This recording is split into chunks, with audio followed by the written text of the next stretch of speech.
NC State, Kansas State, Pop-Tarts Bowl tonight, 5:45 start. There's a picture. I think Pack Pride may have put out. They may have gotten it from somewhere else. I don't know. It was on Twitter, and it was a wolf, like not a player for NC State, like a actual wolf, and a kitten, because Kansas State Wildcats may have been a house cat, but it was a cat, and they were both biting on a Pop-Tart. Can I give a shout out to the creator of that image? Because he listens to this show a lot. Spencer Thomas, if you're listening to Pack Pride. Perfect. It was Pack Pride that created it. Tim Donnelly giving you a shout out right here. Thank you for listening. I saw that on my social media feed this morning. I actually tweeted this out.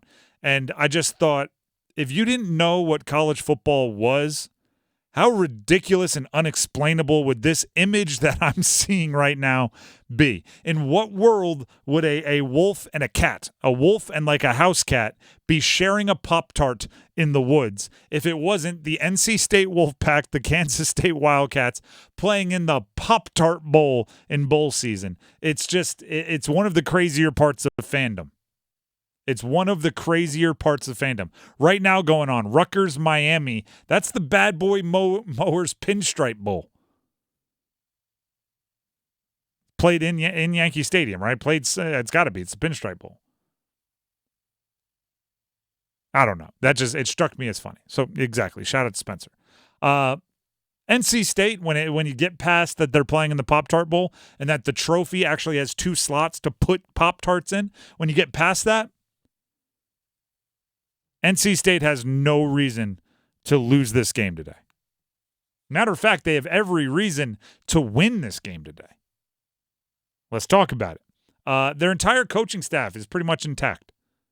Colin Klein, the offensive coordinator for Kansas State, was announced today as the Texas A&M offensive coordinator. Right? He's not going to be calling plays for Kansas State. That's brutal. Right? The guy that called the plays that got you bowl eligible will not be there to help you. The transfer portal has really gotten after Kansas State. Most of the key players are playing in the game and committed to playing in the game for NC State. Obviously not including Peyton Wilson and a small handful of others, but for the most part, you have Brennan Armstrong and Casey Concepcion and most of the offensive line, and you have the stud defensive players other than Peyton Wilson. You have your secondary. Like that goes a long way. So you have the coaches, you have most of the players. And here's another kind of interesting point that I'm going to try to spin zone into a positive. NC State hasn't had a legitimate chance at the college football playoff or really the ACC championship for a while now. Right? There was like 2 or 3 weeks there where they straggled on with 1.4% chance at the ACC championship based on ESPN data, but they really had been out of the running for a while. And they've played better since they were out of the running. You could argue that they started playing their best football. They've been playing much better when they began playing for mostly pride. Right? When the bowl game, the bye week, not the bowl game, when the bye week came, and then they restarted things up after, they've been really, really good. That's also kind of coincides with the part of their season where they're like, no, we're not going out like that. We want to win on the way out. We want to end on something strong. We want to send the seniors out with something to be proud about. We want to defend our guy Dave Doeren and his job security. We want to do all of this for the red and white. And that's a credit to the program. It's a credit to the culture. It isn't a program that everyone bailed on as soon as they lost some games or as soon as their goals became a little less flashy. We're seeing it all over college sports. Florida State and Georgia. They're playing in the Orange Bowl. All season they were chasing both of them, this big, lofty goal. They wanted to go win a national championship game. And they were both in the mix right up until the College Football Playoff Selection Committee announced who their 4 teams in the College Football Playoff were going to be. Both Georgia and Florida State probably think they deserve to be in the College Football Playoff. But the moment that goal was taken away, there was no, hey, we want to send the seniors out with a win. Hey, we want to, if you're Florida State, end with an undefeated season. There was no Georgia saying, hey, we want to make sure over 3 years we only lose 1 game or 2 games. There was none of that. Instead, they all bailed. And there's opt-outs all up and down that team. And there's portal entries all up and down those teams. 40 of them combined, 40 plus combined. NC State stayed dedicated. If you were playing hard as heck against Wake Forest, how is that any different than playing hard as heck in the bowl game? What is more on the line now than then? Right? A 10-game season was on the line then as it is now. And I remember being in attendance at that NC State Wake Forest game and just seeing how NC State came out and just started off strong with offensive show and thinking to myself, this will be a turning point for NC State's season one way or another. There were a few of them. There was like the Clemson game feels like a turning point. When the Wake Forest game, because it was when Brennan Armstrong was reintroduced to the lineup, feels like a turning point. Obviously, the UNC game, even though it was the last game, felt like maybe they rounded the turning point. This team is playing for something. It's not just the Pop-Tarts Bowl. Maybe it's a 10-win season, right?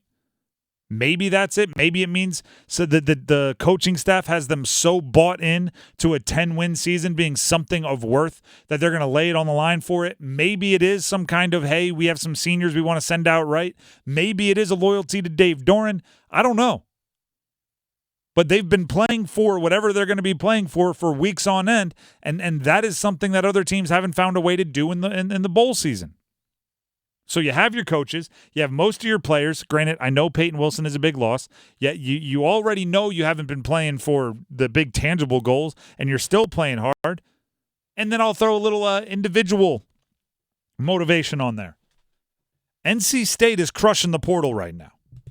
And they're doing pretty well, or they did pretty well at early signing day in the high school recruiting. So anyone coming back next year, right? Anyone that still has eligibility left, and if you want to use that at NC State, you better defend your spot, right? If you're going to be out there playing wide receiver and you expect to come back next year, anyone other and be a contributor next year, anyone other than KC Concepcion, I'll tell you right now, Wesley Grimes from Wake Forest out of the portal coming for your spot. Paylor, Anderson, right? Zachary, all of these guys out of the high school ranks, they're coming for your spot. There are players up and down the portal and up and down the high school recruiting that are coming for your spot. So make your stake your claim in the bowl game. You know what I mean? Little individual motivation.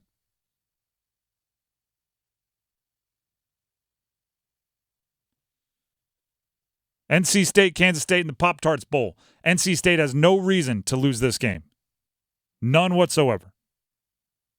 We'll see how it goes. We'll discuss it tomorrow. This conversation could be a fun one to play back tomorrow if the game goes a certain way. I was about to say, everything you just listed makes me think of the Law of the Wolf, and now yeah, they're playing for the law. There could be some somebody people, read the Kip Yard. There could be some people upset around 8:00 p.m. Now, Tim, they might, or they might not. I have a question for you. With everything that we just talked about, especially NC State closing out the game on a 5-game winning streak, is there almost a cause of concern that they've had too much time off when they've kind of built up that momentum constantly week after week coming into this game? And no, and you know, that's kind of the golfer complaining about the course thing. It's like, well, do you think everyone else isn't playing the same course? Oh, the wind was brutal out there. That's why you beat me. It's like, I was playing in the wind too. Kansas State hasn't played, you know, it's not like they played last week and they're in rhythm. Both teams are going to have to knock off some rust. That's just the nature of bowl season, right? You're going to have to take a little bit of break. And that's where maybe, actually, you know, I'll put it this way. Maybe Dave Doeren, having been around so long and being successful for so long, you know, maybe he has learned how to handle it. He knows when to ramp everybody back up, how many days of full pads to have, and if he needs to scrimmage or anything along those lines. So no, I don't think that's a full deal there.